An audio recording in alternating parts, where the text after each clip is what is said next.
As we will know more about what fasting is, it will not become and it will not be a religious discipline. We will do fasting out of sheer delight. और मैं मानता हूँ जितना ज़्यादा हम इसको समझेंगे कि उपवास का मतलब क्या है, उतना ज़्यादा उसको हम आनंद से करेंगे, लेकिन वो कोई धार्मिक सेवा नहीं लगेगी हमें. I think for far too long we have been doing things which we do not understand just because everybody does it.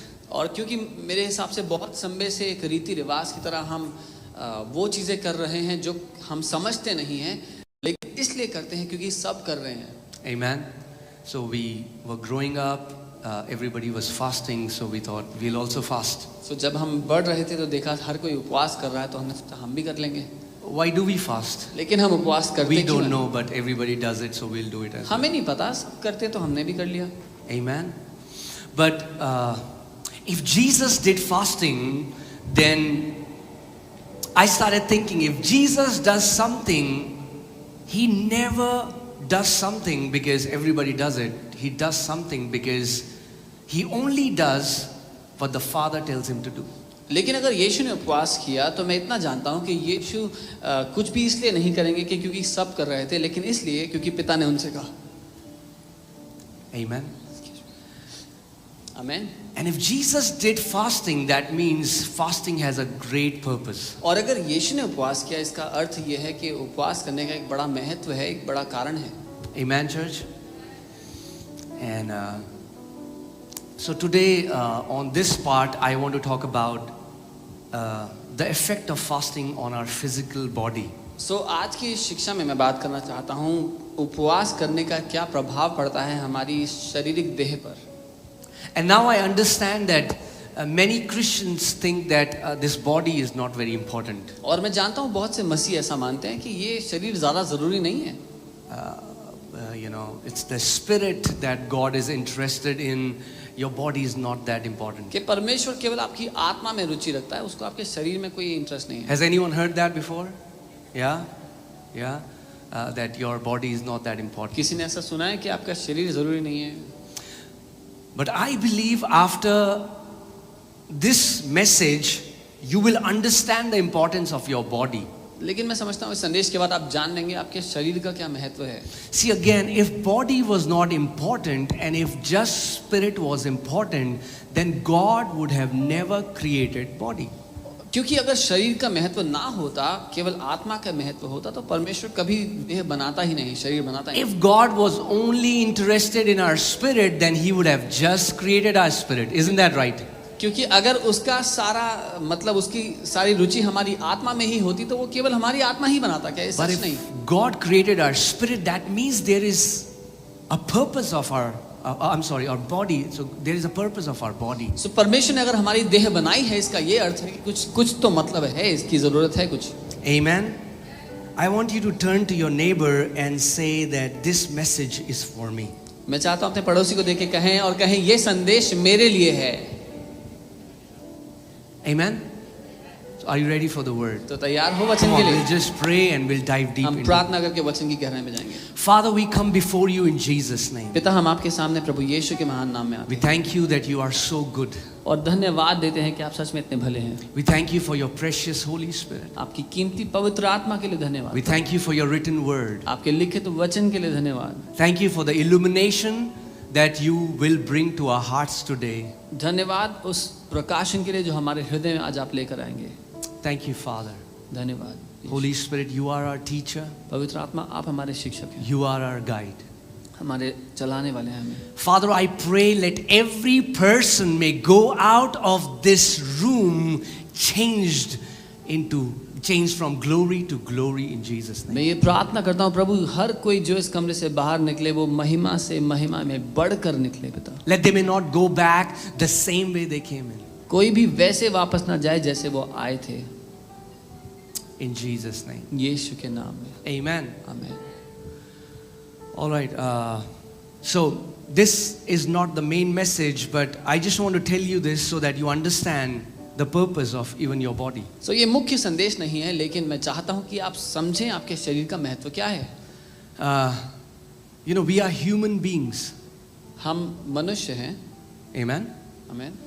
But do you know that the word human comes from two different words? लेकिन जो human शब्द है, मनुष्य का जो अंग्रेजी शब्द है, वो दो शब्दों से आता है, It comes from two words, humus and man. जो कि ह्यूमस और मनुष्य, मानव है।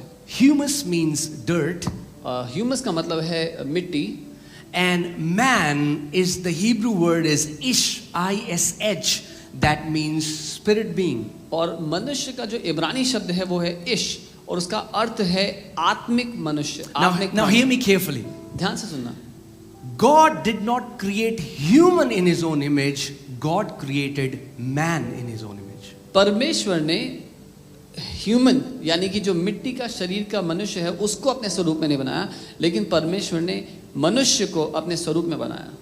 Amen. Because man means a spirit being. So God said, let us make man in our own image. क्योंकि मनुष्य का अर्थ है एक आत्मिक प्राणी। परमेश्वर ने कहा आओ हम मनुष्य को अपने स्वरूप में बनाएं। Because God is a spirit, क्योंकि परमेश्वर एक आत्मा है, He created a spirit. उसने एक आत्मा बनाई अपने स्वरूप में। So I have a revelation for you. तो एक प्रकाशन है आपके लिए। Are you ready? तैयार है? You do not have spirit. आपके पास आत्मा नहीं है। Can I say it again? दोबारा कहूं? You do not have spirit. आपके पास आत्मा नहीं है। Some will like, what? मतलब क्या है क्या? You are a spirit. आप आत्मा हैं। Amen?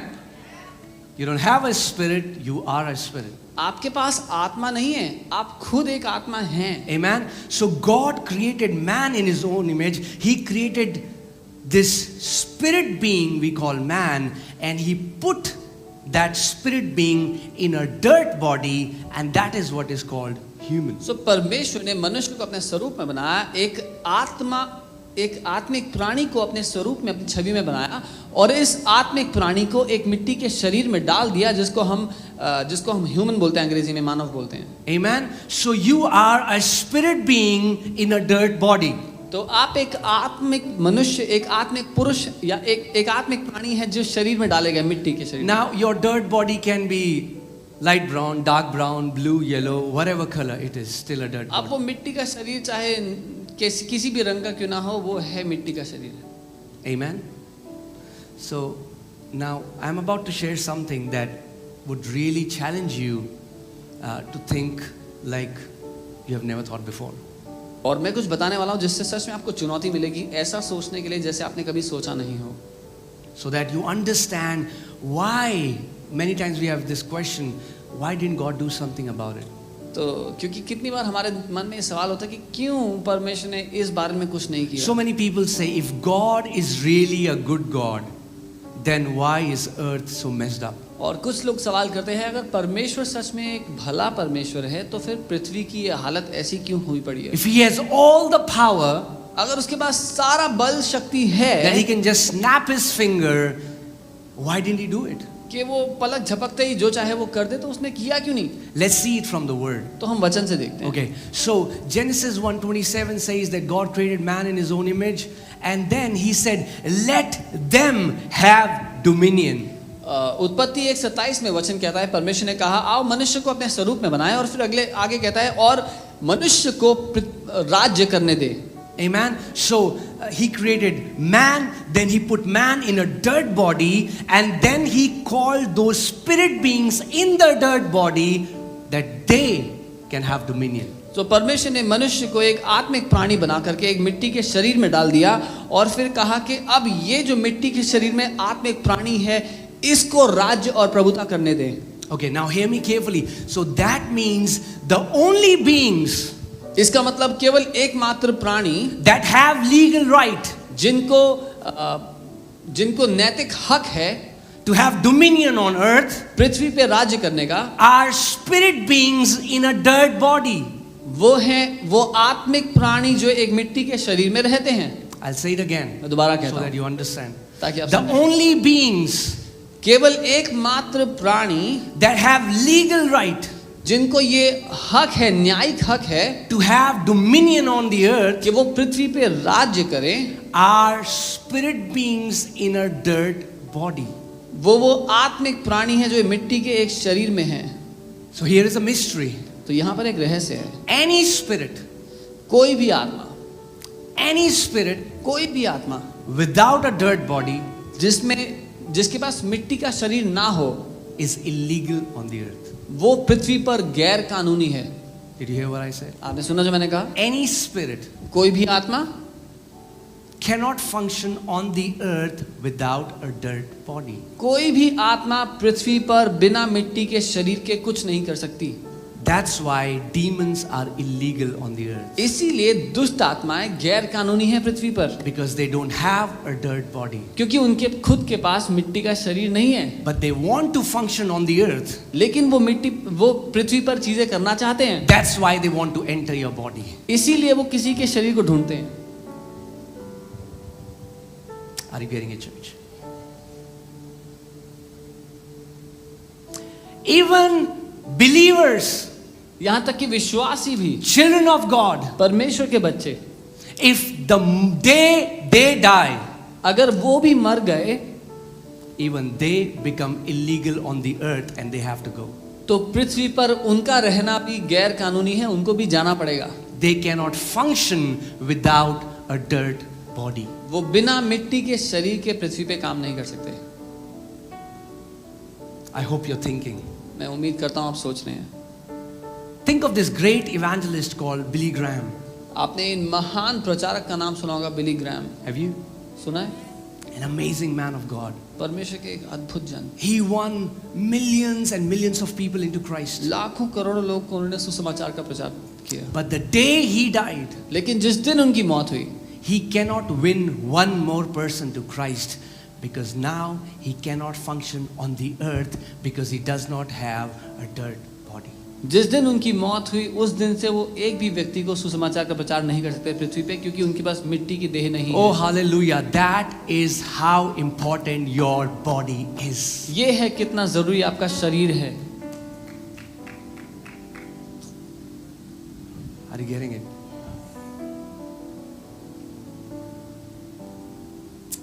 Can I say something which might be offending to some people? मैं कुछ कहना चाहता हूँ जो कई लोग को नाराज कर सकता है। Even God operating on the earth,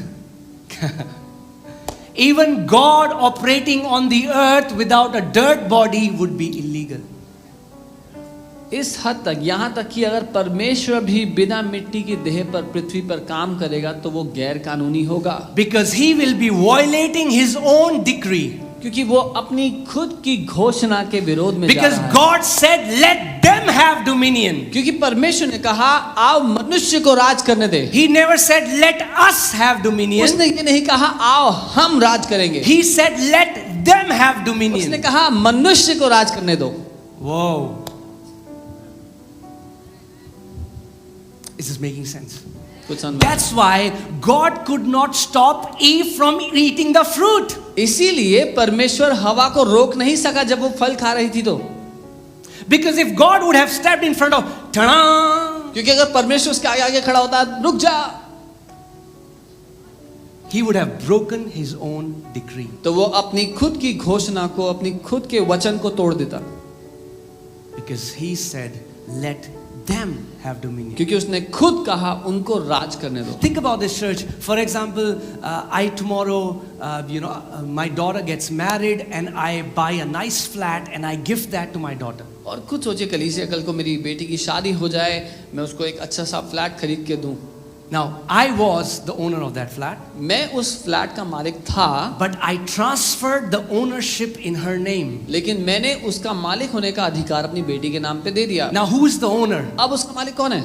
My daughter. मेरी बेटी है।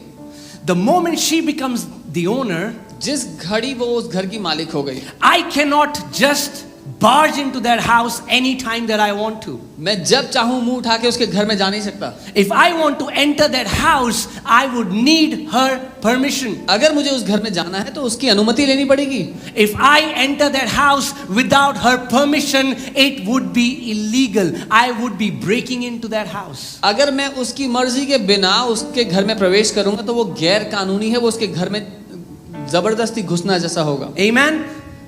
A quote that John Wesley said is so true. John Wesley ने एक बात कही जो बहुत सच। He said, it seems God is limited by our prayer life. ऐसा लगता है कि परमेश्वर हमारे प्रार्थना के जीवन तक ही सीमित है। And this almighty God, कि ये सर्वशक्तिमान who परमेश्वर speaks and galaxies are created. जो बोलता है तो ब्रह्मांड की रचना But हो that जाती है। same God लेकिन वही परमेश्वर created a decree उसने खुद ने ही ये घोषणा की and he created man, the ruler over earth. और उसने And मनुष्य his को बनाया creation. उसने मनुष्य को बनाया पृथ्वी का राजा के स्वरूप में। Amen. So John Wesley said, it seems God is limited by our prayer life. और जॉन वेस्ली ने कहा कि ऐसा लगता है कि परमेश्वर हमारी प्रार्थना तक ही सीमित है, That he can do nothing for humanity unless someone asks him. कि वो मनुष्य जाति के लिए कुछ नहीं कर सकता जब तक कोई उससे मांगे ना। So hear me carefully. तो ध्यान से Prayer सुनना। is nothing but a legal invitation for God's intervention on the earth. प्रार्थना और कुछ भी नहीं, लेकिन एक कानूनी दस्तावेज है। अगर आप समझें कि हम परमेश्वर को कहते हैं कि वो इस परिस्थिति में प्रवेश करे। It's not a religious exercise. ये कोई धार्मिक रीति रिवाज नहीं है। It's not everybody saying ada bada bada we'll also do something. No. There is a science behind prayer. When we are praying, we are giving God legal invitation for His intervention. प्रार्थना ये नहीं है कि हर कोई कुछ ना कुछ बड़बड़ा रहा है तो आओ हम भी कुछ ना कुछ बोल लेते हैं, लेकिन जब हम जानबूझ करके ऐसे प्रार्थना कर रहे हैं तो हम परमेश्वर को कानूनी अधिकार दे रहे हैं, कानूनी रूप से, कि वो इस परिस्थिति में काम कर सकता है। Hear me carefully. ध्यान से Your सुनो। body keeps you legal on the earth. आपका शरीर आपको पृथ्वी पर रहने का कानूनी हक देता है। That's how important your body is. इतना जरूरी है आपका You शरीर। can be this super anointed man of God, आप बहुत भयंकर अभिषेक परमेश्वर के दास हो सकते हैं, but the day you die, लेकिन जिस दिन आपकी मौत हो गई you can do nothing. आप यहाँ पे कुछ नहीं कर सकते। Then you will enter the cloud of witness, and then you will try to influence humans which are still alive so that now they can fulfill the will of God on the earth. और ऐसा होने के बाद आप उन गवाहों का जो बादल है उसका हिस्सा बन जाएंगे और वहां से मनुष्यों को प्रभावित करने की कोशिश करेंगे कि वो परमेश्वर की इच्छा को पूरा करें, कि वो ऐसा करें पृथ्वी Can I पे। say something, church? क्या कुछ कह सकता हूँ? While you have this dirt body, serve God with all your heart. जब तक आपके पास मिट्टी का ये शरीर है, परमेश्वर की पूरी दिल जान से सेवा करें। While you have this dirt body, run after Him with all your heart. जब तक मिट्टी का ये शरीर है आपके पास, अपने पूरे दिल जान से उसका पीछा करें। Whatever you can do for the kingdom, do it with all your heart, because once your spirit leaves this dirt body, you can do nothing on the earth. जो कुछ आप कर सकते हैं, जहां कहीं जा सकते हैं, जो कुछ परमेश्वर के लिए कर सकते हैं, करें जब तक आपके पास मिट्टी का शरीर है, क्योंकि जब नहीं होगा तो आप कुछ नहीं कर पाएंगे यहाँ। Now I am not saying that you will not be useful. Hey, you will join the heavenly army. मैं ये नहीं कह रहा हूँ कि उसके बाद कोई काम नहीं है आपके लिए, बहुत काम है। आप स्वर्ग की जो सेना है उसका हिस्सा होंगे। But then you will also become a spirit that tries to influence a human being so that they can fulfill the will of God. लेकिन तब आप भी एक आत्मा होंगे जो ढूंढेंगे एक मिट्टी के शरीर वाले प्राणी को जो परमेश्वर की इच्छा पृथ्वी पे करने के लिए राजी हो जाए। Amen. Isn't that amazing? क्या ये अद्भुत नहीं है? So even read the Bible from Genesis till Revelation. उत्पत्ति से प्रकाशित वाक्य तक बाइबल पढ़ लो। When God wanted to do anything on the earth, जब परमेश्वर को पृथ्वी पे कुछ भी करना था, He needed a man. उसको एक इंसान की जरूरत पड़ी, I mean like human. एक मिट्टी के शरीर वाले इंसान की। When God wanted to deliver Israelites, He said their groanings, their crying, it has reached me. जब उसको इजरायलियों को छुड़ाना था, उसने कहा उनका रोना कर रहना मेरे कानों तक आ पहुंचा है। Why didn't God do this? And the Israelites are delivered. परमेश्वर ने ऐसा क्यों नहीं किया? हाथ फेरता और इजरायली आजाद हो जाते। God called a human called Moses. परमेश्वर ने एक मिट्टी के शरीर वाले इंसान को बुलाया जिसका नाम मूसा था। He said, I want to deliver my people. बोला कहा मैं अपने लोगों को आजाद करना चाहता हूँ, Will you go? क्या तू जाएगा? This almighty God ये सर्वशक्तिमान परमेश्वर now needs the help of human beings because that is how He decreed it to be. अब उसको एक मिट्टी के शरीर के इंसान की आवश्यकता पड़ेगी क्योंकि उसने ही ऐसा कहा था।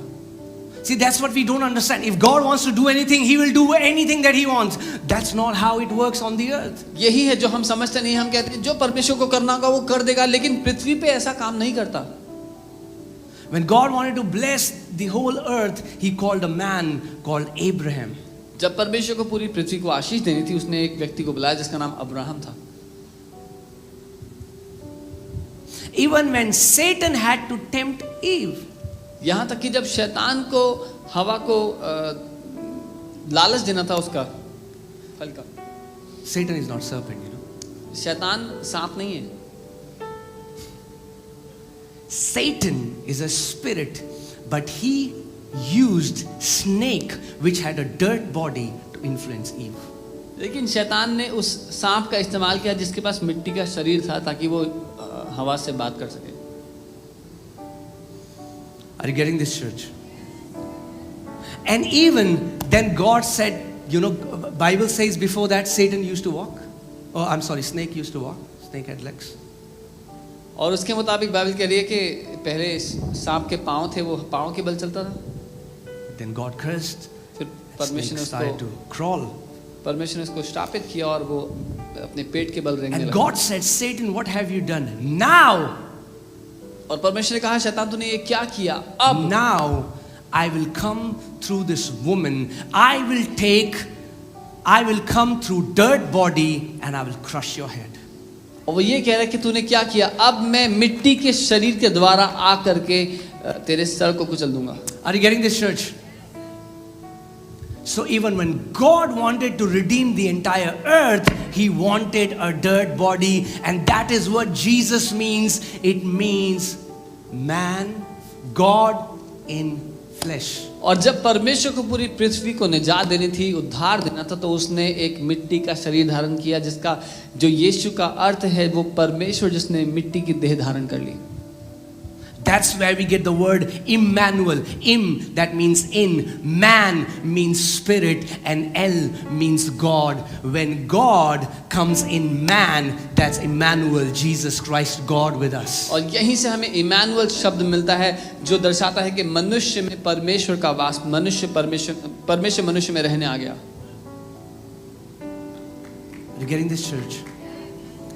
So as long as you have this dirt body, तो जब तक आपके पास मिट्टी का ये शरीर है, you are a prime candidate for heaven and hell.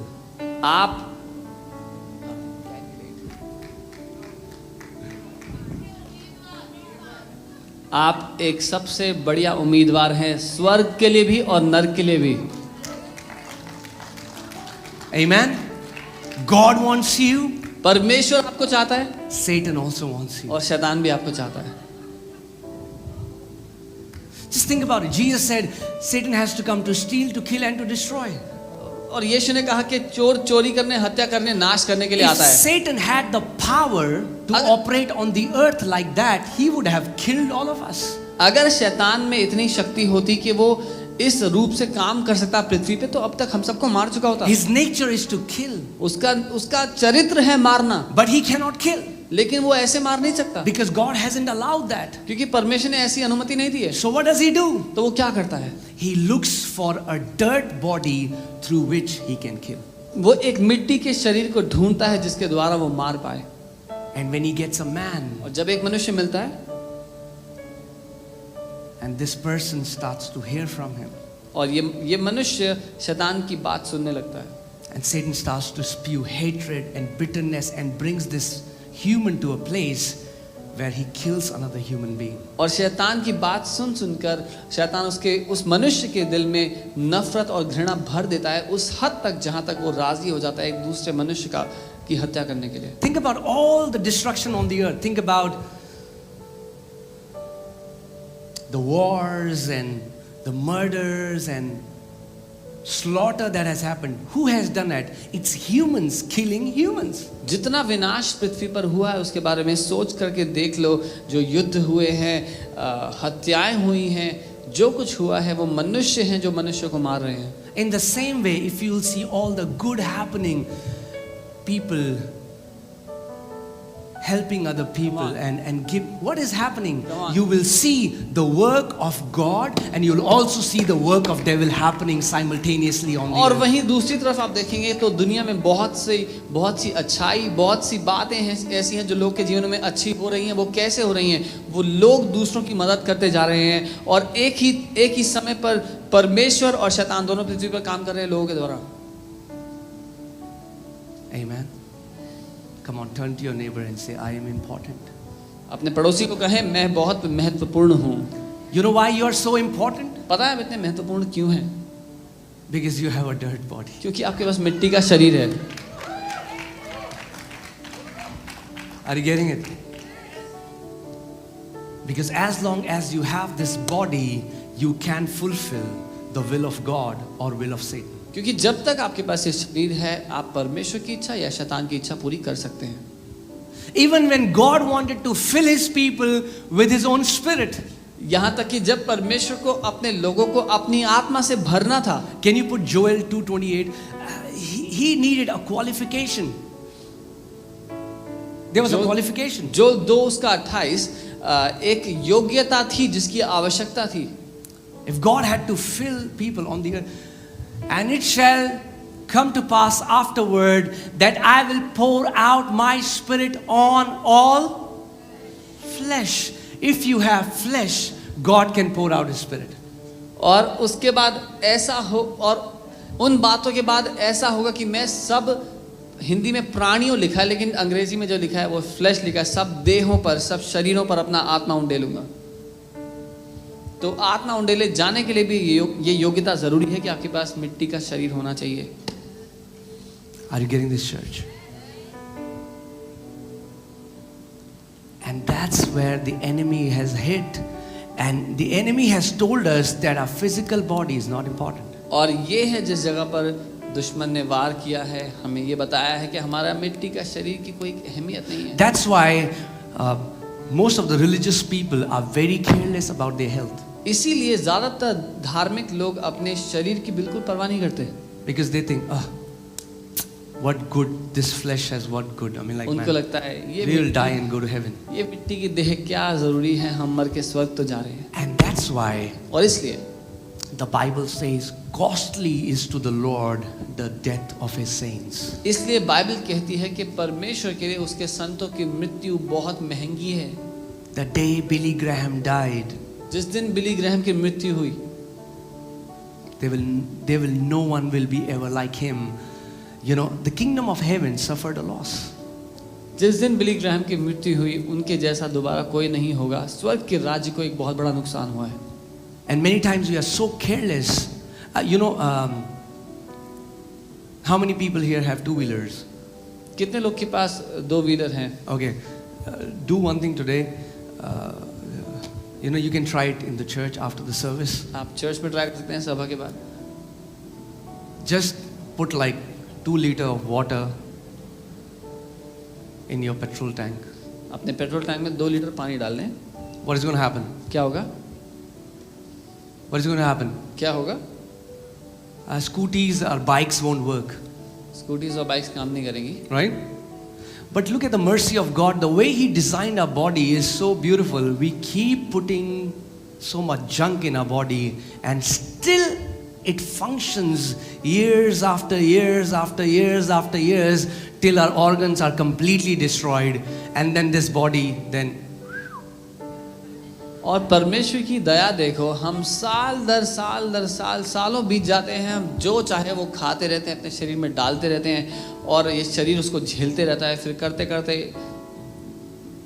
एक समय आता है जब सारे ऑर्गन फेल हो जाते हैं और बोलते हैं अब हम जा रहे हैं। Any supernatural influence on the earth is not possible without a human on the earth. कोई भी अलौकिक प्रभाव संभव नहीं है पृथ्वी पर मनुष्य के बिना। Are you getting this, church? God cannot do what he wants to do on the earth without us. परमेश्वर जो चाहता है पृथ्वी पे नहीं कर सकता हमारे बिना। even if he wants it with all his heart, he's looking for people who would align themselves with his will and say, God, whatever you say, I will do it. And when he finds an army of such people, that is when his will is done on the earth. चाहे परमेश्वर अपने पूरे दिल से चाहता हो कुछ करना, लेकिन जब तक उसको वो लोग नहीं मिलेंगे जो अपने पूरे दिल से उसकी बात में सहमत होके उसके साथ राजी हो कि वो करने के लिए राजी हो जो परमेश्वर चाह रहा है, तब तक नहीं होगा.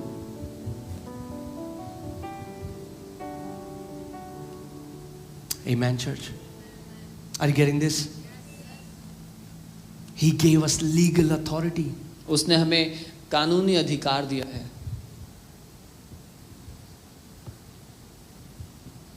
That's why now one person of the triune God has body. इसीलिए त्रिएक परमेश्वर में अब एक व्यक्ति है जिसके पास शरीर है. Amen. And he will always have a body. And guess what? We will have a body. और उसके पास हमेशा वो शरीर होगा. और पता है क्या, हमारे पास भी हमेशा एक शरीर होगा. Not this body, but I'm talking about glorified body. ये But that's a लेकिन different मैं sermon महिमान for भी some शरीर other की day. बात कर रहा हूं, और वो किसी और दिन की शिक्षा है. Amen, church.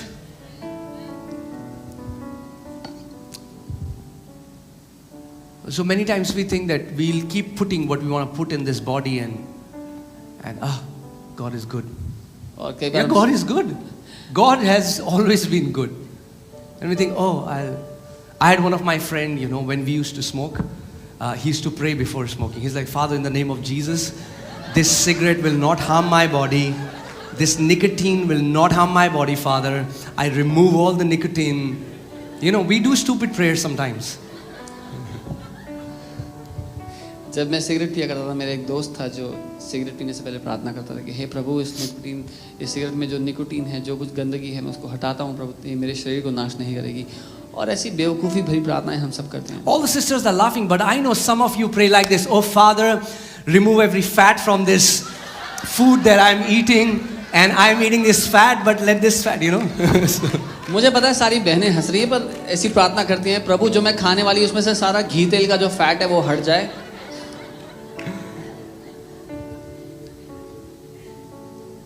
And there is a meme or what a GIF on WhatsApp, and I'm sure that the Father, angels, and Jesus will be doing this in heaven. और एक मीम है जिसमें जब आप इसी प्रार्थना कर रहे हैं तो पिता, स्वर्गदूत और यीशु ऐसे सर पकड़ के देख रहे होंगे. Oh God bless, brother, God blesses my food and water. He blesses it, so I can eat whatever I want to. भाई प्रभु मेरे खाने और पानी को आशीष देता है, तो मैं जो चाहे खा सकता हूँ.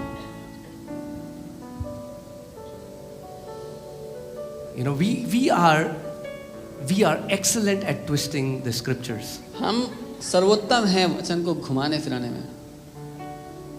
When I was a very carnal believer, when we were very new in the Lord, and just known the Lord, and occasionally we used to drink.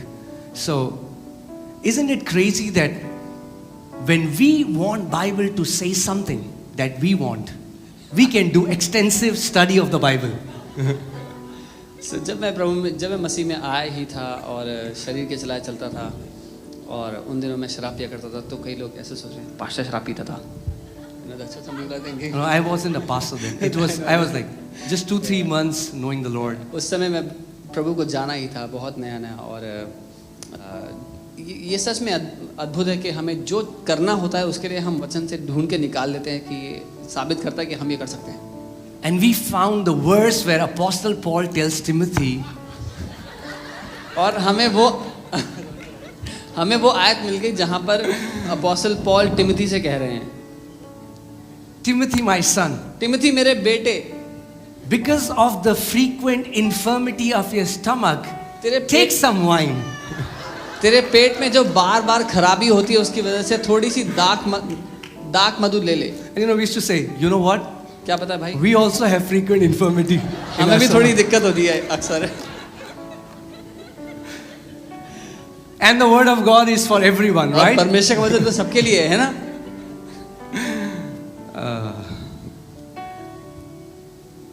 And And we can do that, but we cannot fool God. और हम ये कर सकते हैं, लेकिन परमेश्वर को बेवकूफ नहीं होना। Know this, that whatever you are doing on the earth will have consequences. ये जान लें, जो कुछ आप पृथ्वी पे करते हैं उसके परिणाम होंगे। Your choices, you are not independent of your choices. आपके चुनाव केवल आपको प्रभावित नहीं करते, आप अकेले नहीं जी रहे हैं कि सिर्फ आप ही को फर्क पड़ेगा जो आप करते हैं उससे। Amen. And what we used to exclude was that he says little wine. और जो बात हम नजरअंदाज कर देते थे वो ये है कि पौलुस ने कहा कि थोड़ी दाखमधु, थोड़ी को हम नजरअंदाज कर देते थे।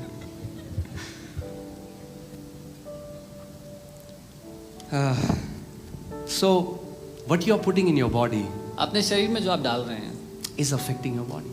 आपके शरीर को प्रभावित करेगा, No matter how spiritual you are. चाहे आप कितने भी आत्मिक क्यों ना हो। Are you getting this, church?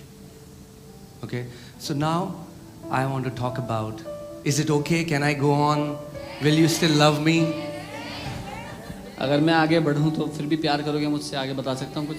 Even if you don't, that's okay. Jesus loves me, my wife loves me, and that's okay for me.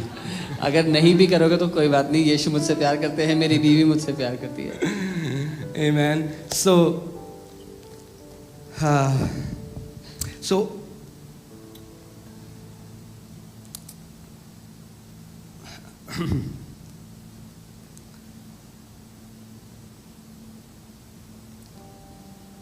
since the day we were born, जिस दिन से हमारा जन्म हुआ, most of us, हम में से ज़्यादातर लोग, since the day we were born, we know we are 30, 40, 50, 60, whatever your age is, चाहे हमारी उम्र क्यों भी कुछ भी क्यों ना हो, 20, 30, 40, 50, 60, we have been in the morning, in the afternoon, in the evening, night, midnight, early morning, you know. जब से हमारा जन्म हुआ है हम खाते जा रहे हैं, सुबह, दोपहर, शाम, रात, आधी रात, बहुत सुबह में, सब खाते चले जाते हैं। And I have seen people, they are eating breakfast, but now the conversation in the house is, what are we making for lunch? और मैंने लोगों को देखा है कि अभी हम ब्रेकफास्ट खा रहे हैं, सुबह का खाना नाश्ता कर रहे हैं, और खाते खाते बात ये चल रही है कि लंच में क्या बनाना है। And then they are having lunch, and then the conversation is, what will we make for dinner?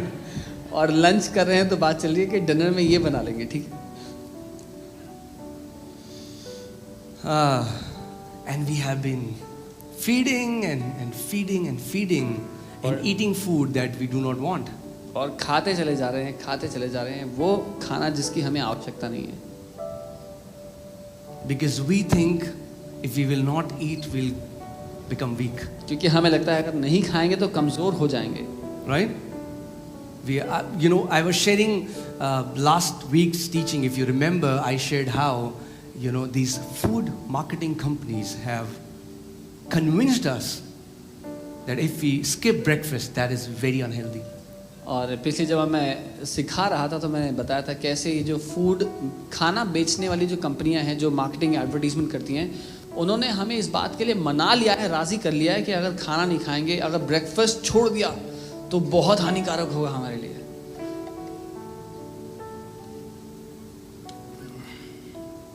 And we think, you know, if we will fast, man, we'll be weak, we'll have fatigueness. और लगता है अगर उपवास करेंगे तो कमज़ोर पड़ जाएंगे, थकावट लगेगी। But it's quite the opposite. लेकिन असल में इसका उल्टा है बिल्कुल। How many people have experienced food coma? You know what food coma is?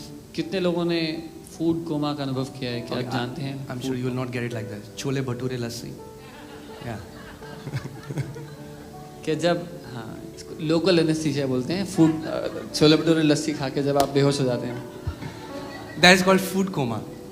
When you eat so much जब आप इतना खा लेते हैं that your body is not able to handle it, so much all the blood in your body goes to your digestive tract trying to digest it, that there is less blood, you know, for your brain, that you feel कि जब आप हद से इतना ज़्यादा खा लेते हैं कि आपके शरीर का सारा जो खून का क्षमता है वो आपके पेट की तरफ भाग जाती है उसको पचाने के लिए, और आपको चक्कर आने लगते हैं, कमजोरी की तरह आप सो जाते हैं।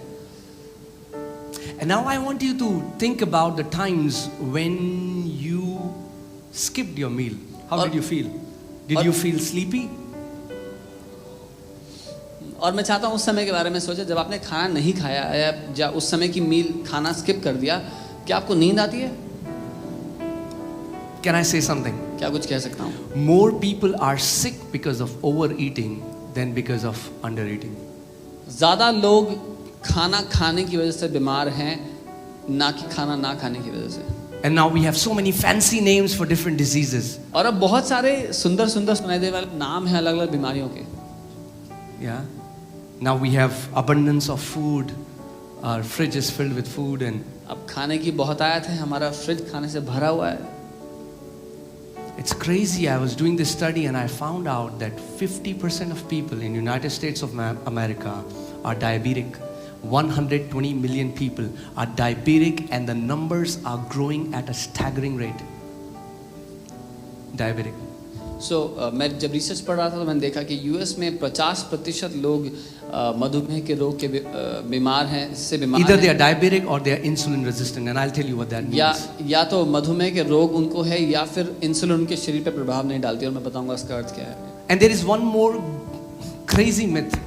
और एक और बहुत बड़ा झूठ है। You know, I don't want fat in मुझे my food. मुझे अपने खाने में फैट नहीं चाहिए, तेल फैट नहीं चाहिए। So we'll check the labels how much fat this thing has. तो हम सारे लेबल पढ़ते हैं कि इसमें कितना फैट है। Fat free. It's fat free. It's good for इसमें- me because it is fat free. ये अच्छा है मेरे लिए क्योंकि इसमें फैट नहीं है। बन गया आप बेवकूफ. You've been fooled.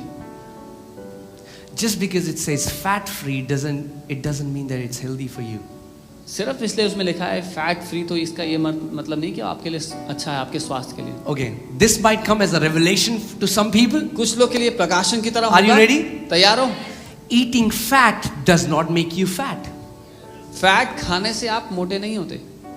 Oh, I'll say it again. दोबारा कहता हूँ, Eating fat does not make you fat. Fat खाने से आप मोटे नहीं होते। In fact, eating natural fat is very healthy. लेकिन जो नेचुरल है फैट, वो खाना बहुत स्वस्थ है आपके शरीर के लिए। Okay? So what happens when we eat? क्या होता है जब हम खाते हैं? When we eat जब हम खाते हैं and then we eat again, और फिर दोबारा खाते हैं, your food is, your food starts to break down and it is turned into glucose and then it goes into your bloodstream. आपका खाना जो आप खा रहे हैं उसको आपका पेट तोड़ करके ग्लूकोज बना करके आपके खून में भेज देता है। When the sugar goes in your blood, our pancreas create a hormone called insulin. जब वो शुगर, वो चीनी आपके खून में जाती है तो हमारा पैंक्रिया एक हार्मोन बनाता है जिसका नाम इंसुलिन है। Now it might look like a biology class, but please bear with me. हो सकता है बायोलॉजी क्लास जैसा लगे, लेकिन जिंदा रहना मेरे साथ It's very important बहुत जरूरी है so that you understand. ताकि समझ जाओ। Okay? So when people keep eating, जब आप खाते रहोगे the pancreas create insulin. तो पैंक्रियाज इंसुलिन बनाते रहेंगे। Okay? And when you overeat, और जब हद से ज्यादा खाते and the रहोगे, work of insulin is that it brings the sugar, it drives the sugar into your cells. और इंसुलिन का काम ये है कि वो आपके खून से शुगर लेकर के आपके जो शरीर के सेल्स हैं उसमें डाल देता है। This glycogen is given to your cells, but then your cells are full. और ग्लाइकोजन जो है वो आपके सेल्स को दिया जाता है, लेकिन फिर एक समय आता है जब आपके सारे सेल्स का पेट भर जाता है। सारे Let me give you an example so that you understand. एक उदाहरण देता हूँ। You are packing for a vacation. आप छुट्टियों पे जाने के लिए पैकिंग कर रहे हैं। You have a big suitcase. आपके पास एक बड़ी अटैची है, Put all your clothes. सारे कपड़े डाल दिए, Perfect. ठीक है। But then oh man, I didn't put that jacket. फिर याद आया वो जैकेट छूट गई, But your bag is so full. पर आपका बैग तो पूरा भर चुका So है। you open it आपने खोला, and then you put that jacket. फिर आपने जैकेट डाल दी, And now it's so difficult to close. अब उसको बंद नहीं कर पा So रहे, you do like that and then you close it. तो आप उसके ऊपर चढ़ के बैठ के उसको बंद कर देते हो। And then your wife tells you, what about my sandals? You didn't put my sandals in the तो आपकी बीवी suitcase. कहती है मेरे सैंडल तो छोड़ ही दिए सूटकेस में डालने के लिए। Then you're like, okay, you open the तो आप suitcase फिर से again. सूटकेस खोलते हो And then you try to again shove in the sandals. और फिर जान लगा देते हो उसको अंदर डालने के लिए सैंडल्स को। That is what is happening to our body. हमारे शरीर के साथ यही हो रहा है। Your cells are full, आपके शरीर के सेल्स भरे हुए हैं, but there is insulin, so much of insulin in our body लेकिन हमारे शरीर में इतना सारा इंसुलिन घूम रहा है पहले that से your body becomes resistant to insulin. कि अब जो शरीर है वो प्रभावहीन हो गया है इंसुलिन के लिए। But we are trying to push more sugar in our cells लेकिन हम निरंतर अपने सेल्स को और ज्यादा चीनी खिलाए जा रहे हैं, when our cells cannot take it. They are full. जबकि वो पहले से भर चुके हैं, उनमें जगह नहीं बची है। So what do we do? तो हम क्या करते हैं? For example, if it's me, I'll call Sam. Hey Sam, can you come to my place? उदाहरण के लिए अगर मैं हूँ तो मैं सैम को बोलूंगा मेरे So घर आ जाओ। now from one place he's pushing, now I'm pushing, then maybe we try to pull it. तो एक तरफ से वो धक्का लगा रहे हैं, एक तरफ से मैं, और फिर हम कोशिश करते हैं, Now we put more clothes. फिर और कपड़े डाल देते हैं, We call a third guy. एक तीसरे बंदे को बुला दिया। That is what is happening with people who have type 2 diabetes. They are already insulin resistant, and then they are taking more insulin injections. And this is a vicious cycle. और ये है जो टाइप 2 डायबिटिक लोगों के साथ हो रहा है, वो पहले से ही उनके शरीर में इतना इंसुलिन है कि उनके शरीर पे इंसुलिन का प्रभाव पड़ना बंद हो गया है, You know, लेकिन वो बाहर से इंसुलिन दे रहे हैं, इंजेक्शन ले रहे हैं। this hormone regulates sugar in our body. ये जो हार्मोन है इंसुलिन जो है वो चीनी को नियंत्रण में रखता है हमारे शरीर में। Okay, guys, I hope you are getting it. समझ रहे हैं? Okay.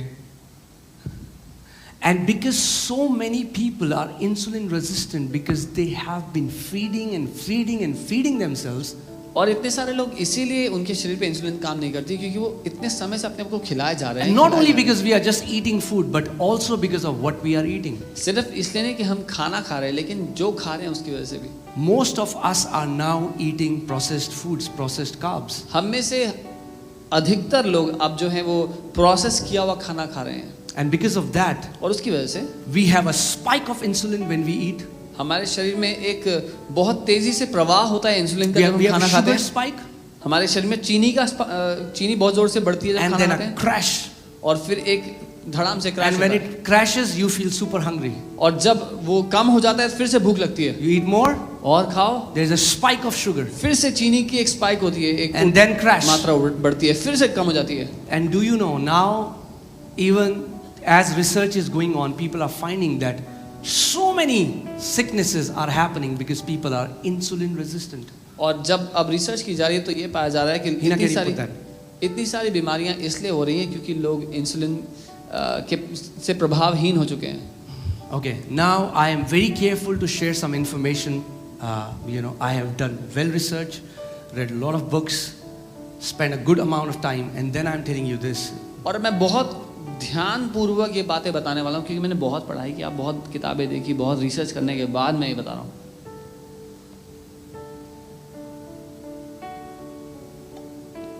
This is the sicknesses that are happening basically because people are insulin resistant. And guys, understand this. If you are just eating unhealthy foods again and again, a time will come when it will start to affect your body, sooner or later. और अगर आप ऐसा खाना खा रहे हैं जो आपके स्वास्थ्य के लिए अच्छा नहीं है, तो आज नहीं तो कल उसका प्रभाव आपके शरीर पे पड़ेगा। So now the question comes, how should we get rid of this? तो अब सवाल ये आता है कि मैं कैसे इस बात से जान छुड़ाऊं अपनी। If there is so much of insulin and so much of sugar in my blood, should I bring it down? अगर मेरे शरीर में इतना सारा शुगर है और इतना सारा इंसुलिन है तो उसको कैसे नीचे लेके आए? The question comes, सवाल आता है, how did we get that much sugar in our blood? कि हमारे शरीर में इतना सारा शुगर आया कहाँ से? By eating. खाने के द्वारा। So if you start fasting, your sugar levels will come down, your insulin levels will come down. तो अगर आप उपवास करना शुरू करेंगे तो आपके शरीर से जो चीनी का स्तर है और इंसुलिन का स्तर है दोनों नीचे आ जाएंगे। In fact, यहाँ तक कि prolonged fasting will again make you insulin sensitive. एक लंबे समय किया गया उपवास आपको दोबारा से इंसुलिन को आपके शरीर में प्रभावशाली बना देगा। Amen?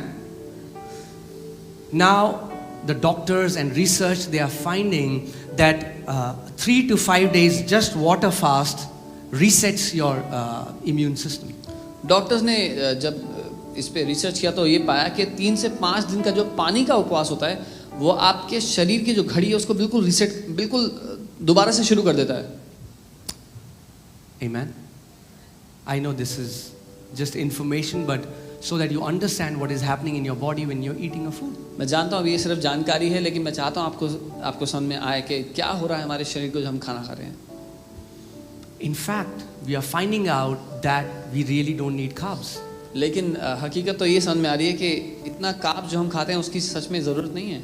Just a tiny healthy portion, but not so much carbs that we eat. एक छोटा पोर्शन काफ़ी है हमारे लिए, इतने की ज़रूरत नहीं है. So when you fast, तो जब आप उपवास करते हैं your body goes into a term called gluconeogenesis. आपका शरीर ग्लूकोनियोजेनेसिस में चले जाता है. Gluco means glucose, neo means new, genesis means creation. Your body starts to create glucose in a new way. आपका शरीर जो है एक नई रीति से ग्लूकोज बनाने लगता है. When you're fasting and not eating, जब आप खा नहीं रहे, उपवास कर रहे हैं, what your body does is आपका शरीर क्या करता है? to maintain the sugar levels, because we need optimum sugar levels, you know. हमारे शरीर में उतना चीनी की मात्रा बनी रहे कि हम काम कर पाएं, क्योंकि इतनी मात्रा चाहिए, एक बराबर मात्रा होनी Your चाहिए. body starts to take fat from your body, आपका जो शरीर है वो शरीर में जो फैट है उसको लेने लगता है. amen. हम सबके पास बहुत बड़े बड़े गोदाम हैं. All of us have big godowns जो इतने सालों से बंद पड़े हैं. that have been locked for so many years. Imagine this. कल्पना करें. How do you feel? Your fridge is full of food, but still you go out and eat food from outside and then come back and your fridge has food from years. It's time to open the godown. कैसा लगेगा कि आपका fridge खाने से भरा हो और आपको दिन में तीनों टाइम बाहर जा कर के खाना खा के वापस आना पड़ता हो, लेकिन वो फ्रिज सालों से भरा हुआ है, बंद पड़ा हुआ है. So your body goes on a state called ketosis. So now what your body does is your body starts to make glucose from breaking down fat cells. तो आपका जो शरीर है वो कीटोसिस में चले जाता है, जहाँ पर आपका शरीर, आपके शरीर में जो बना हुआ फैट है उसको तोड़ करके उससे ग्लूकोज बनाता है. Think about this. इसके बारे में सोचें. Fasting is so amazing. उपवास करना इतना बढ़िया है. It is giving us spiritual benefits, वो हमें but it's also giving us physical benefits. वो हमें आत्मिक फायदा तो दे ही रहा है, लेकिन साथ के साथ शारीरिक फायदे भी दे रहा है. You know, in just 5 days of fasting, I lost 6.5 kgs. सिर्फ 5 दिन के उपवास में मेरा 6.5 किलो वजन गिर गया. A motivation to all my sisters. मेरी सारी बहनों के लिए प्रोत्साहन होना चाहिए. What gyms and different things cannot do, one fast can do for you. जो जिम और बहुत सारी चीजें नहीं कर सकती, एक उपवास कर सकती. Not only that, इतना ही नहीं, it's just see, fat loss is a very small benefit compared to what is happening in your cells. Fat गिरना तो बहुत ही छोटा सा फायदा है उसकी तुलना में जो असल में आपके शरीर में हो रहा है. After 5 days of not eating, your body goes into a term called autophagy, which means, auto means self, phagy means eating. Your body starts destroying weak cells and starts creating much stronger ones. Yeah. So 5 दिन के बाद आपका शरीर autophagy की एक प्रक्रिया में चले जाता है, जहाँ पर आपका शरीर वो सारे जो कमज़ोर नाश हुए सेल्स हैं शरीर में जो कब से पड़े हैं उनको खा करके नए मजबूत सेल बनाने लगता है. So are you getting what is happening when you are fasting? There is something that is happening in the cellular level in your body. तो जब आप उपवास कर रहे हैं, आपके शरीर में इतने छोटे से स्तर से लेकर के सेल्स के स्तर से लेकर के कुछ बहुत प्रभावशाली हो रहा है. There is a rise of growth hormones in your body. आपके शरीर में जो ग्रोथ हार्मोन्स है, जो आपके शरीर की स्वास्थ्य बढ़ोतरी के लिए होते हैं, उनकी मात्रा बढ़ने लगती है. It is also they have found out that a person on a prolonged fast, their brain starts, hypothalamus is, a new area is being created. So you are growing your brain when you're fasting. और ऐसा पाया गया research में, जब कोई लंबे समय के लिए उपवास करता रहे तो उनके हाइपोथैलेमस में एक नया क्षेत्र है जो बढ़ने लगता है. आपका दिमाग बढ़ने लगता है जब आप उपवास कर रहे हैं. And because of ketones, because of imagine it's like you were getting fuel from carbs, now you're getting fuel from fats. This fuel, this ketones, this fuel is a much better fuel than what we get from carbs. पहले जो हम खाना खा रहे थे उससे जो ईंधन हमारे शरीर को मिल रहा था, जो ऊर्जा हमारे शरीर को मिलती थी, उस ऊर्जा से, उस ईंधन से अब जो ऊर्जा हमें मिल रही है, जिस ईंधन से मिल रही है, वो कीटोन्स हैं और वो जो फैट को तोड़ के बनता है और वो हमारे शरीर के लिए सर्वोत्तम ईंधन है एक तरह से. They are called super fuel for brain. उनको सच में सर्वोत्तम ईंधन कहा जाता है दिमाग के लिए. So when you are fasting, your mental clarity will be at a next level. You will read something, you will not forget. तो जब आप उपवास कर रहे हैं, आपके दिमाग में जो स्पष्टता है वो इतनी बढ़ जाएगी, आप कुछ पढ़ेंगे तो भूलेंगे नहीं. You'll have high focus, high concentration. आपका ध्यान देने की क्षमता बहुत ज़्यादा तेज हो जाएगी. Amen, church. Let's see, there are some myths about fasting. Hina, can you put that, please? कुछ झूठ हैं उपवास के बारे में.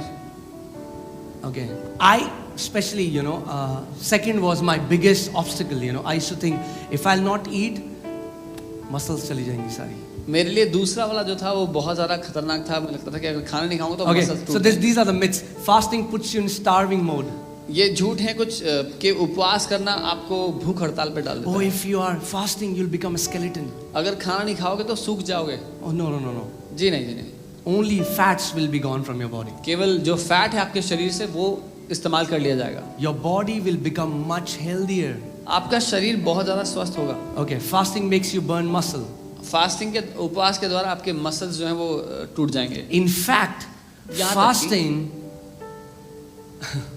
you will preserve more muscle mass when you're fasting. असल में जब आप उपवास कर रहे हैं तो आप ज़्यादा मांस को बचा सकते हैं. मसल माल को बचा सकते हैं. इसे हम जानबूझ के बोलते हैं. Fasting causes low blood pressure. Fasting की वजह से जो ब्लड प्रेशर है वो सामान्य हो जाता है या उसका स्तर नीचे आ जाता है. No, because you're burning from fat, your sugar levels will be at good level. क्योंकि आप अपने शरीर में जो फैट है उसको तोड़ रहे हैं तो आपके जो शरीर में चीनी का स्तर है वो सामान्य रहेगा. Fasting results in overeating. और ये झूठ लगता था कि फास्टिंग खाने की वजह से मैं बहुत ज़्यादा Have you खाऊंगा. heard people say he went on a fast and after the fast he ate so much he became. आपने ऐसा सुना होगा कि उस व्यक्ति ने उपवास किया, उपवास के बाद वो इतना खाने लगा कि वो इतना मोटा हो गया. Maybe for the first time. हाँ शायद पहली बार But होगा. if you start having fasting as a lifestyle, you will only eat when you're hungry. Can I say something? Yeah. लेकिन अगर आप उपवास को अपनी जिंदगी जीने का तरीका बना लेंगे तो आप केवल तब खाएंगे जब आप चाहेंगे, आपको भूख लगी आप तब चाहेंगे. Most of us are eating as a habit and not because we are really hungry. हम में से ज्यादातर लोग तो इसलिए खाना खा रहे हैं क्योंकि आदत पड़ी हुई है 3 समय खाना खाने की, इसलिए नहीं भूख लग रही है. Even in this last five days of fast, I called Sam on the 4th day. I said, I'm feeling this much energy. Let's go running. Let's do something. I'm hadn't eaten any solid for 4 days. I was feeling so energetic. So 4 दिन उपवास करने के बाद मैं pastor अंकित ने मुझे call किया और कहा कि चलो हम भागने के लिए चलते हैं. मैंने कुछ ठोस नहीं खाता लेकिन मुझे इतनी ऊर्जा अपने शरीर में महसूस हो रही थी. Amen. Your body has so much. You'll be amazed. See, when you're fasting, you're putting your body in a stress, and that is a healthy stress. And when you're putting your body in that stress, your body is even creating new stem cells. जब आप अपने शरीर को fasting में डालते हैं, उपवास में डालते हैं, तो अपने शरीर पर ऐसा दबाव डालते हैं जो आपके शरीर के लिए अच्छा है और उस दबाव के कारण आपका शरीर स्टेम सेल्स बनाता है. Okay, there are some benefits of fasting. I'll quickly share that. कुछ फायदे हैं उपवास के जो मैं बताना चाहता हूँ. Are you still alive? अभी भी I know जिंदा हैं? this is a lot of information. This is boring. पता है, बहुत Even सारी I don't want to share that. It's not spiritual. It's not exciting. It's not hallelujah. But you need it. पता है बहुत सारी जानकारी है और थोड़ा बोरिंग हो सकता है और ये आत्मिक नहीं है, इसमें हालेलुया नहीं, लेकिन आपको ज़रूरत है इसे सुने. Amen. Because I want my people to live a long life. क्योंकि मैं चाहता हूँ कि मेरे लोग एक लंबी जिंदगी जिएं. Amen. Okay. Do you know that fasting also prolongs your age? क्या आप जानते हैं उपवास करने से आपकी उम्र भी बढ़ती है And it also does age reversal. और यहाँ तक कि उम्र जो बुढ़ापा है उसको घटाता है ये. Some sisters are like, they did this. What? I am fasting from tomorrow. कुछ बहनें हैरान हो गई। Even people who fast as a lifestyle, you will find they look much younger than their biological age. जो लोग उपवास की जीवन शैली जीते हैं वो अपनी शरीर की उम्र से कई ज़्यादा जवान दिखते हैं। There is one standing among you and you don't know him. Okay. आपके बीच में एक है जिसको आप जानते नहीं हैं। Okay. So these are the benefits of fasting. Okay. तो ये वो फायदे हैं उपवास करने के। So it improves mental clarity and concentration. आपके दिमाग में जो स्पष्टता है और ध्यान देने की क्षमता है उसको बढ़ा देता है। I am telling you, church, you will have this. Your brain will start functioning at next level. आपका दिमाग एक अलग स्तर पे काम करने लगता है। I mean, like when you're fasting, long fasting, you know, like the Chopra ji that lives opposite end of your house, if they are cooking something, you will be able to smell their food. I'm telling you the truth. जब आप लंबे उपवास पर हों और आपके घर से थोड़ा दूर जो पड़ोसी हैं चोपड़ा जी उनके घर में जो बन रहा है आप उनके खाने की खुशबू से बता पाएंगे वो क्या बना रहे हैं। Your senses would be so heightened. आपकी ज्ञान इंद्रियां इतनी तेज काम करने लगेंगी। You will look at a picture of a food and you'll start tasting it in your mouth. आप एक खाने की तस्वीर देखेंगे और मुंह में उसका स्वाद आ जाएगा। You will start tasting the food that you had last week. जो पिछले हफ्ते खाया था उसका भी मुंह में स्वाद आ जाएगा। कोई पराठे बना रहा है, छस, you'll be like, पराठे बन रहे हैं। So, you know, I'm telling you, if you have never done fasting, please, your body is screaming, give me a break. अगर आपने कभी उपवास नहीं किया तो आपका शरीर चिल्ला रहा है, कह रहा है मुझे छुट्टी दे दो कुछ दिन की।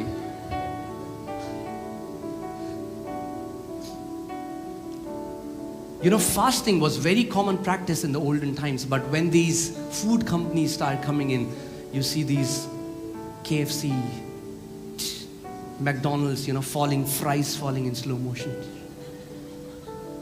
And they say, hunger hai kya? You know, whatever. And now we have Swiggy and we have Zomato, and you know, being hungry is like, why should I be hungry? I'll just call something. और पहले के ज़माने में उपवास की जीवन शैली हुआ करती थी। लोग अक्सर उपवास करते थे अपनी दिनचर्या में, ज़िंदगी में, लेकिन आजकल इतनी सारी कंपनीज हैं खाना बेचने के लिए, उसका प्रचार हो रहा है काफ़ी, और आपके घर तक खाना लेकर के आने के लिए कंपनीज हैं। Just think about it. When a person gets sick,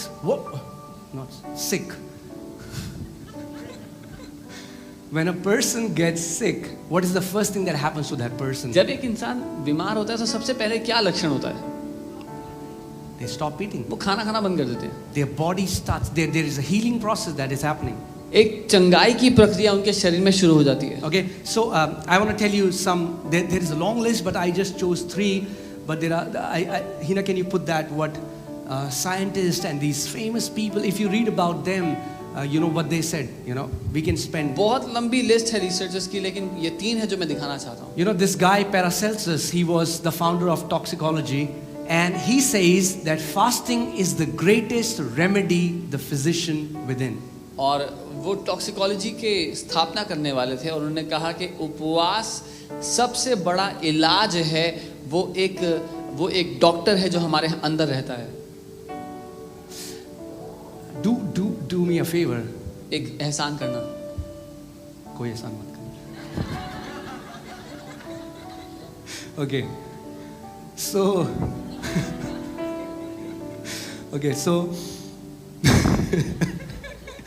go to your washrooms and see that pipe below the sink, you know. Just take it out and look how beautiful that looks. अपने washroom में जा करके जो sink के नीचे का pipe होता है, एक बार उसको खोल करके देखना अंदर से कितना खूबसूरत है वो। And some like, oh gee, you know. But for many of us, our colon looks much worse than that. लेकिन हम में से कईयों के लिए जो हमारी अंदर आंतड़े हैं, हमारा कोलन है, वो इससे भी गंदा दिखाई देता है। Because ते बर्गर तो ले छोले भटूरे तो ले लस्सी तो ले ये तो वो, And there are people, I wanted this to be a very serious sermon, but the joy of the Lord is our strength. So, okay. So for some people, वो जो 5 साल पहले छोले भटूरे खाए थे, वो भटूरे को चिपके हुए हैं कोलन में. For some people, what they ate 5 years ago is still stuck in colon. See, just think about it, church, so that you understand. इसके If बारे we में have to सोचें. clean this hall, अगर हमें ये hall साफ करना है, we cannot clean it as long as you are sitting here. तो तब तक नहीं कर सकते जब आप लोग यहाँ बैठे हुए हैं. So the volunteers clean this place when you are gone. Volunteers तब सफाई करते हैं जब आप लोग यहाँ से जाते हैं. If our body wants to clean our colon, अगर हमारे शरीर को, हमारे कोलन को साफ करना भी है, cannot clean it as long as there is food, and we always have food. तो तब तक साफ नहीं कर सकती जब तक उसमें खाना है, और हमेशा हमारे शरीर में खाना होता है. That's why for so many people there is no detoxification happening, and there are poisons, and then so many people are eating medicines, and you know. इसीलिए बहुत से लोगों के शरीर से कभी भी वो गंदगी बाहर नहीं निकल रही. वो जहर की तरह कई चीज़ें हमारे शरीर में आज भी जिंदा है. कई लोगों ने दवाइयाँ खाई हैं बहुत सारी, उसके अंश हमारे शरीर में आज भी जिंदा है. When you do a prolonged fasting, you will see a white layer around your tongue, around your lips. That's all toxins that were there in you. और जब एक लंबा उपवास आप करेंगे तो कई लोग के होंठों पर, उनकी जुबान पर एक सफ़ेद परत आएगी, जो वो सारे टॉक्सिन्स हैं शरीर से वो ऊपर आते हैं. Your body starts to flush out toxins. आपका शरीर सारे टॉक्सिन्स को बाहर निकालने लगता है. For some, they had medicines. For some people, कुछ के लिए दवाइयाँ थी उनके शरीर में, कुछ when लोगों के लिए, they go to washroom, there is this sweet fragrance of medicines that come out. जब वो वॉशरूम जाते हैं उपवास करते समय तो एक दवाइयों की स्मेल आती है. जब वो All that toxin, your body has gone into a mode where it's purifying itself. आपका शरीर एक ऐसी जगह चला गया जहाँ अपने आप को स्वस्थ कर रहा है. Okay, let's see what Benjamin Franklin said. He said, the best of all medicines is resting and fasting. और बेंजामिन फ्रैंकलिन ने कहा कि सर्वोत्तम दवाई, जो सबसे बढ़िया दवाई है, वो है उपवास करना और रेस्ट करना. Amen. विश्राम करना. Mark Twain said, fasting can really do more for the average sick man than can the best medicines and the best doctors. और मार्क ट्वेन ने कहा कि उपवास करना सच में कई ज़्यादा बढ़कर कर सकता है एक बीमार व्यक्ति के लिए, जितना सबसे अच्छी दवाइयाँ और सबसे अच्छे डॉक्टर नहीं कर पाएंगे. Okay, let's go back to the benefits of fasting. आइए हम उसके फायदे वापस देखते हैं. Okay, and then we'll close. So it induces weight and body fat loss. इसमें उपवास के द्वारा आपके शरीर का जो वजन है और जो फैट है वो घटता है. It lowers blood sugar levels. शरीर में जिसके शुगर लेवल बहुत ज़्यादा हो उसको शुगर लेवल कम होता है. So many patients of type 2 diabetes, without taking any shot of insulin, just by fasting, came back to normal. इतने सारे टाइप 2 डायबिटीज़ के जो पेशेंट्स थे, बिना इंसुलिन लिए केवल उपवास के द्वारा अब सामान्य स्तर पे आ गए. It improves insulin sensitivity. हमारे शरीर में इंसुलिन का जो प्रभाव है उसको वापस लौटा देता है. It increases energy, as I told you. You will feel so energetic. हमारे शरीर में वो ऊर्जा का प्रवाह करता है. Amen. Improves fat burning. और जो फैट है उसको जलाता है. Lowers blood cholesterol. शरीर में जो कोलेस्ट्रॉल है उसको घटा देता है. Prevents Alzheimer's disease. अल्जाइमर की बीमारी होने से बचाता है. Extends life. जीवन को लंबा करता है. Reverses the aging process. जवानी को नया कर देता है.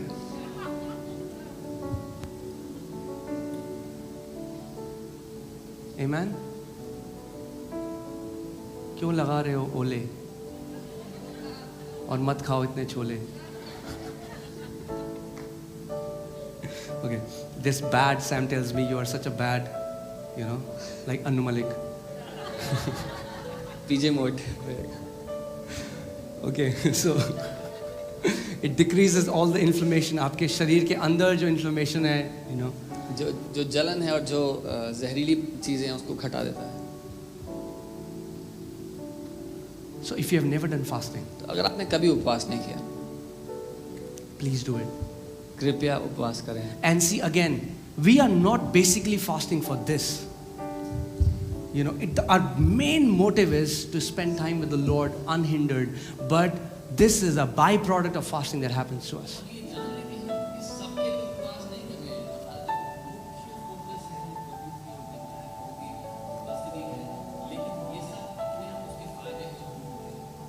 Amen.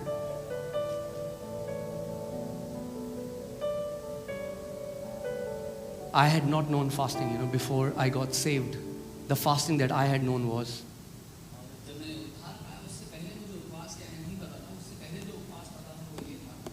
I am fasting. So I'll eat क्या कुट्टू का and आलू, काजू, केले, बादाम और क्या क्या? So like we eat more when we are fasting rather than when we are not fasting. That is no fasting. Fasting simply means don't eat. Don't eat physical food. Eat His word. Take that time and eat His word. Okay? And I just want to tell you what happens in our body. Maybe if God will allow me to, take on this series further, I'll share how you can have awesome angelic encounters when you're fasting.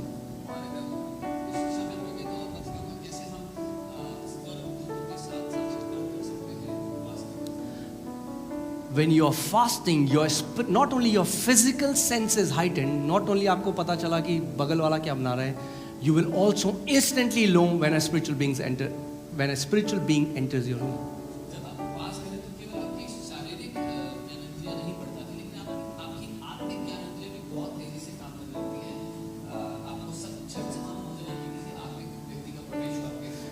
Because we are living in this world where there is so much of loud noises, we are bombarded with so much of noise.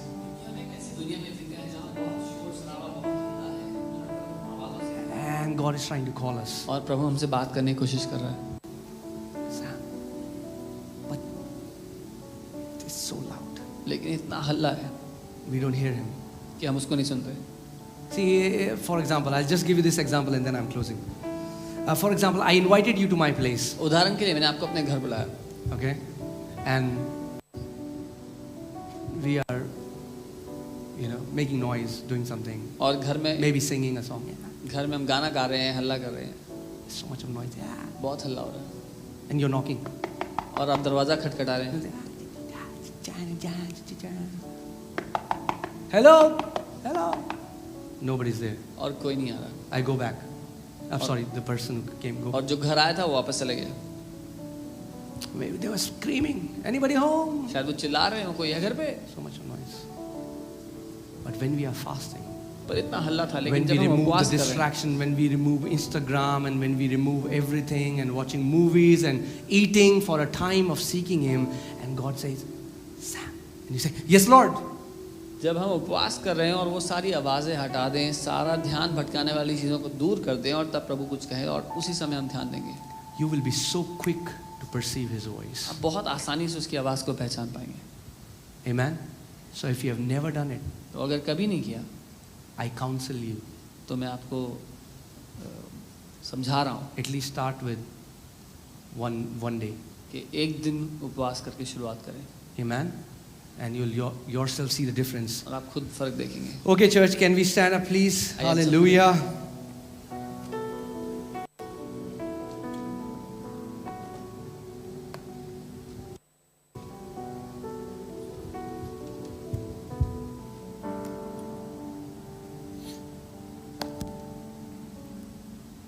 And we'll keep on doing more fasting sessions, and we were not able to do it in the church, so maybe we'll do it in the church, or we'll take out some place where we can, without distraction, just be in His presence and seek the Lord.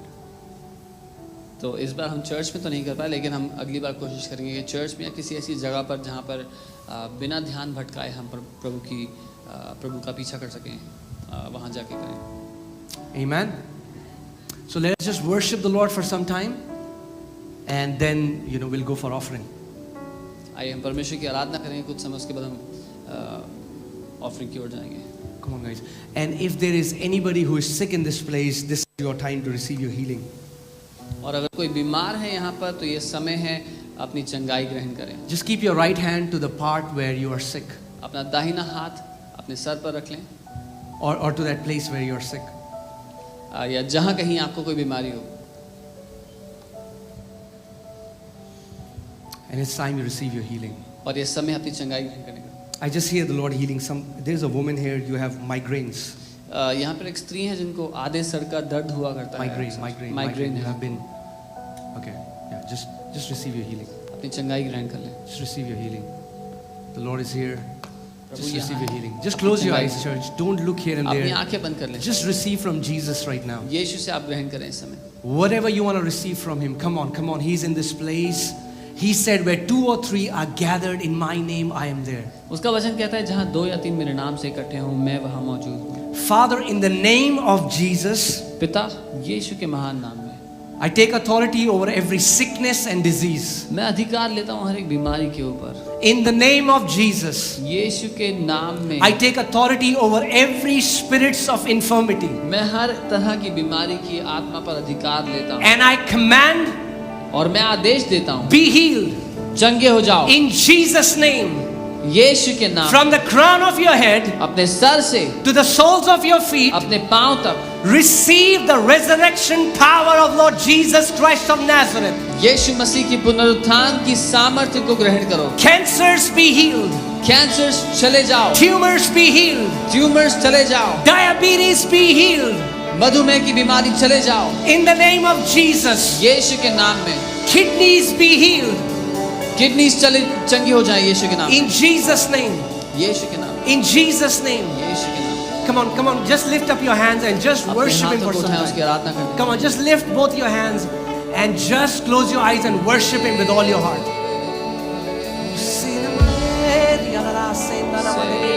Come on, open your mouth and worship Him, अपना church. मुंह खोलें